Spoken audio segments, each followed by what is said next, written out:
It is a tough night in Moore, Oklahoma, destined to get tougher as first light breaks over the searchers combing the rubble for those lost, including children believed to be trapped inside their elementary school. A short time ago, we had a chance to speak with Lieutenant Governor of the state of Oklahoma, Todd Lamb.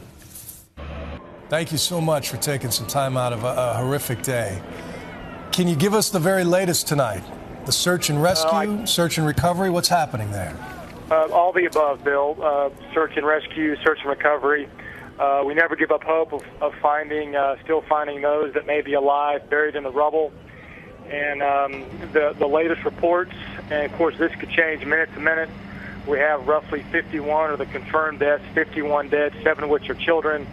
At one of the trauma centers in the metropolitan area, there are 85 trauma patients. I believe around 60 of those are children. And generators have been brought in. We'll continue the search and rescue, the search and recovery both throughout the evening. The lights with the generators will be powered up, and we'll continue to look for our family members and our loved ones and our neighbors all throughout the evening. Can you give us any sense of what happened to those children? Were they huddled for shelter somewhere in the school and the structure gave way? Do you have any idea how they felt? That's the appearance right now. Usually the drills and when the tornado is coming, students leave their classrooms, they go to the hallway because that corridor is safer. They hunker down, they get on their knees, they arch their back, they put their hands over their head, and they stay down until the teachers tell them that they can get up.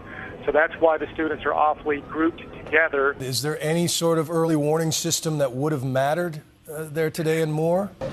Well, the reality is, as much destruction as we're looking at right now, what we're faced with, if it were not for the early warning systems we have in Oklahoma, and without the shelters we have in Oklahoma, and without the first-rate meteorologists we have in Oklahoma, that loss of life, whatever that total number will eventually be, that loss of life would have been much greater without those 3 significant warning systems that we have in Oklahoma. Lieutenant Governor, have you heard any stories that give you a respite in all of this tragedy? Oklahoma is good at responding toward tragic events. We have a resilient people, a very tough, a very strong people, a very faith-based people. And once again, we see neighbor helping neighbor, people just showing up to help. Matter of fact, within an hour and a half, we were at max capacity of volunteers in Moore, Oklahoma, and parts of Oklahoma City.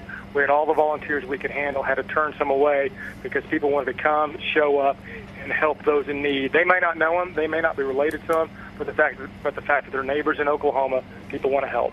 Lieutenant Governor Todd Lamb, good luck to you in these coming days. We hope you find the strength you need. Thank you, Bill. All right.